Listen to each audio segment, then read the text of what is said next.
Okay, what I'm doing here is I was using my little E-Flight CX2 batteries with this particular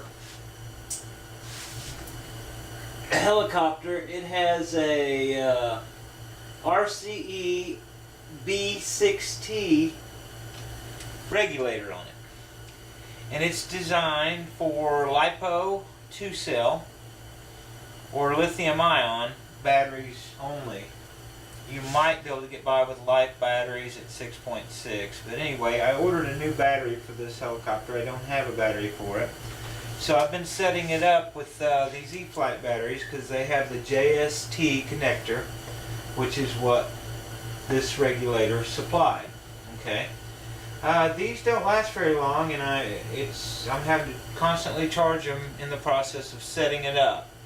So, I found one of my old boat batteries, RC boat batteries, which is a Lipo 7.4, which is 2-cell, 2500.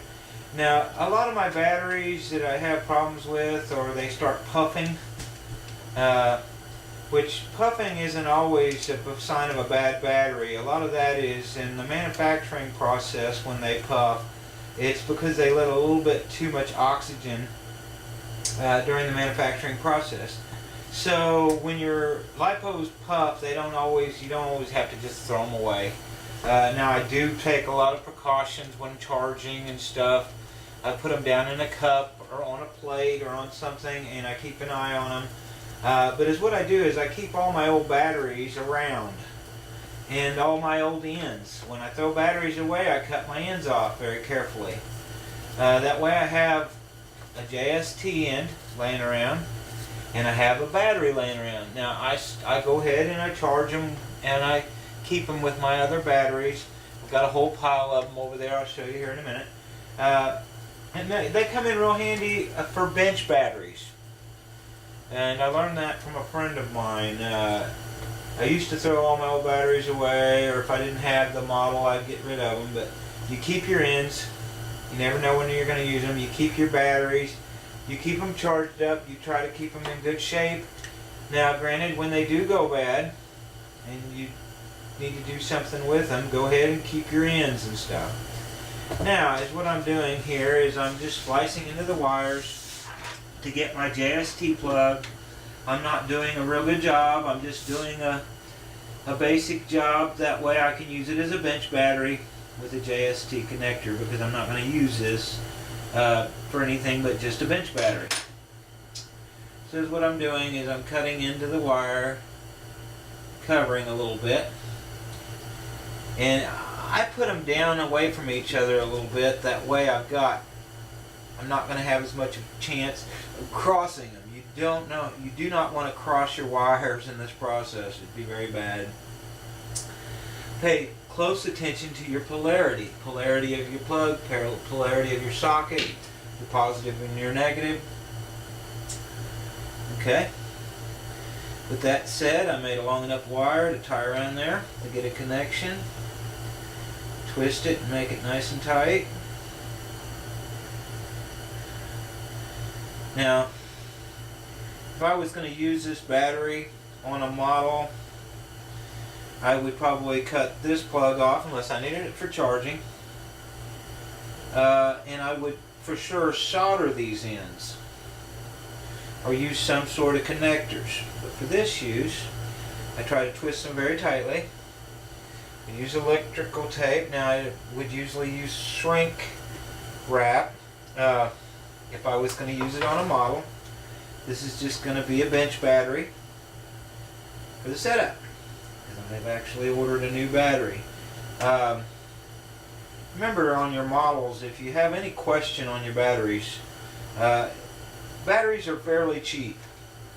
If you've got a battery that you don't trust, that's puffing on you, or for any reason you don't trust it, put it aside. Use it as a bench battery. Buy you a new battery. It costs a few bucks, but it's not like replacing your model, and a battery can cost you your model. Something else very important on especially lipos. Now, you don't have to worry about it on most other types of batteries, even the Life batteries. A lot of people don't remove their batteries from their models when they charge.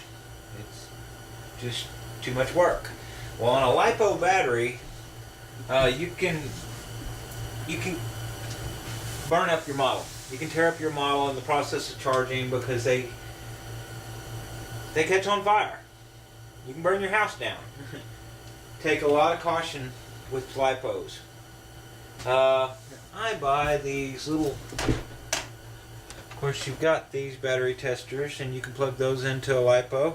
I get those off eBay. You can get them from Tower Hobbies. I also get these little things which I really like.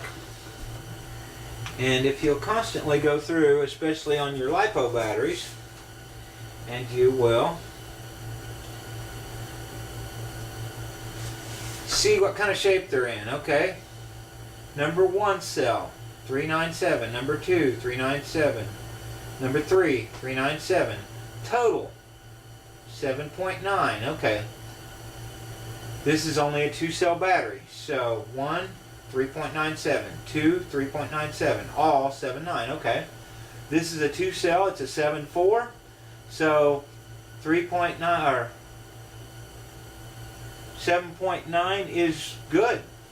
That battery's in good health, even though it is puffed. It is holding a charge. Now I have several 11.1s that I use on my my airplane starter. They work great, and several of them have puffed. And I started throwing them away, and I decided just to try to keep them. Okay, I've recharged them and used them on my starter for almost 2 years. So just because the battery's puffing, now see on the ground where you're using it on a airplane starter, I'm not trusting it with a model. If it doesn't work, you know, I can just throw it away. So I'll keep some of these batteries around, but don't put them on a model. If you have any problem at all, don't put them on a model. Okay, now I am going to plug this in. That should put me back in business on setting up my helicopter. Turn it on. Turn my radio on. Let it initialize. There we go. Okay, now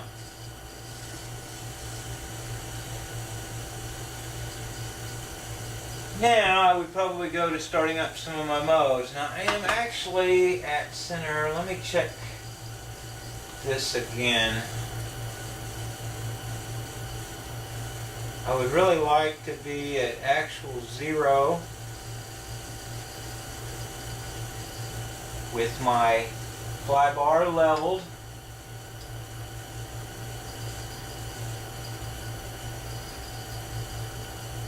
Okay.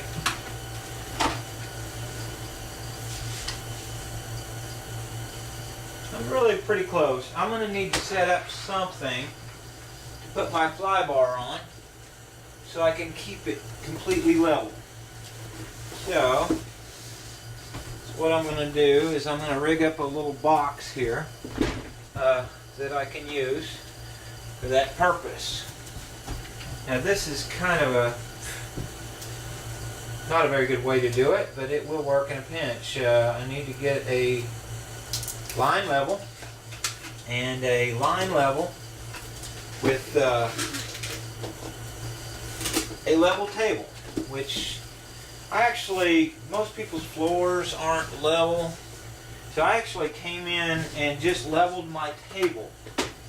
I just went under my legs of my table and I leveled my table up. That way I've got an idea that I'm dealing with a level surface. Now the whole time I'm working with this, I check it. And the reason I check it is because I use that as a baseline, because it's hard to get your table perfectly level. You get it fairly level and it's just there's not any perfection. So my baseline shows that my bubble is just a little bit closer to that side. Now I will want to level my fly bar out at exactly that. So I'm going to set some stuff here.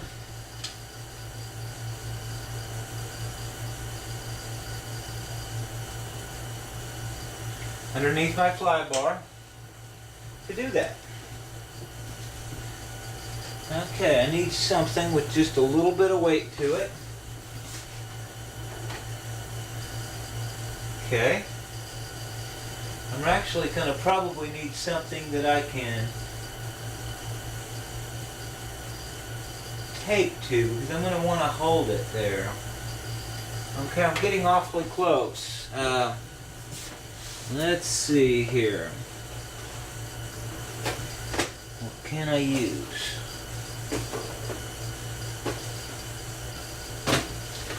You'll find out very quickly that you don't always have to have the exact tool, because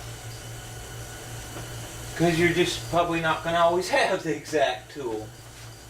So if you improvise a little bit, you can get through that. Which is what I'm doing here. Okay, I'm getting close. I would say that's about it.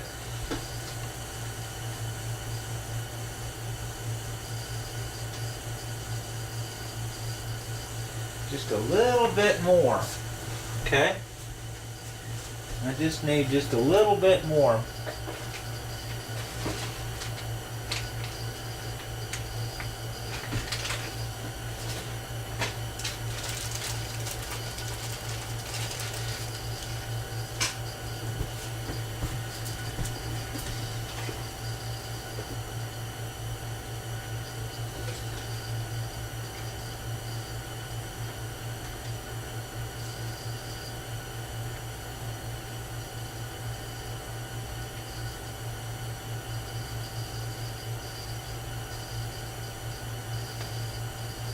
It's actually just a little bit too much. I need something thinner. Funny.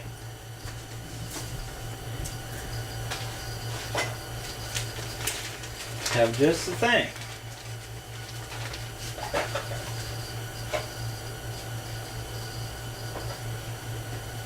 Should be a hair thinner. Okay.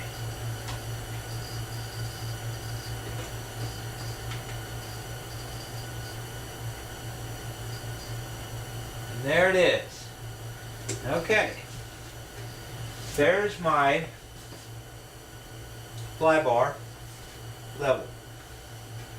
Recheck it. Constantly recheck everything. You want to be, your setup relies on how close you are on these things.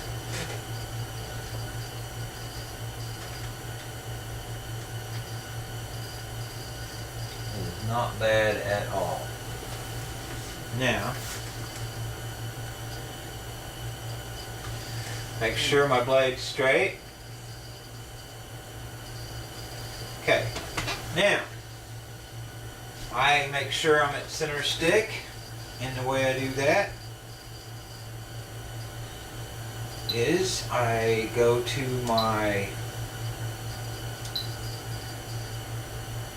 throttle curve, and I look at the little diagram and I move my stick until it is right on the center mark. So like I said earlier, it doesn't always line up with your center mark here, which in my case it doesn't. I learned that from reading, of course. Now, I want to see how much pitch I've got with my fly bar level and at my center, my neutral position, which is centered. Okay, so with my fly bar level,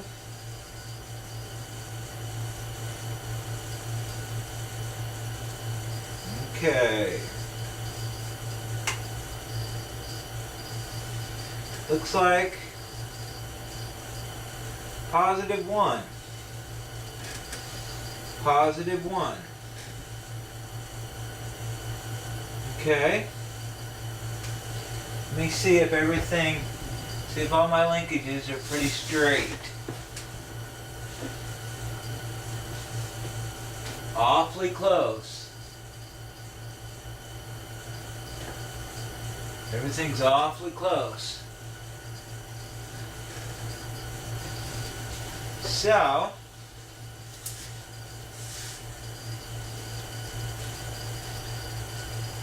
that looks to be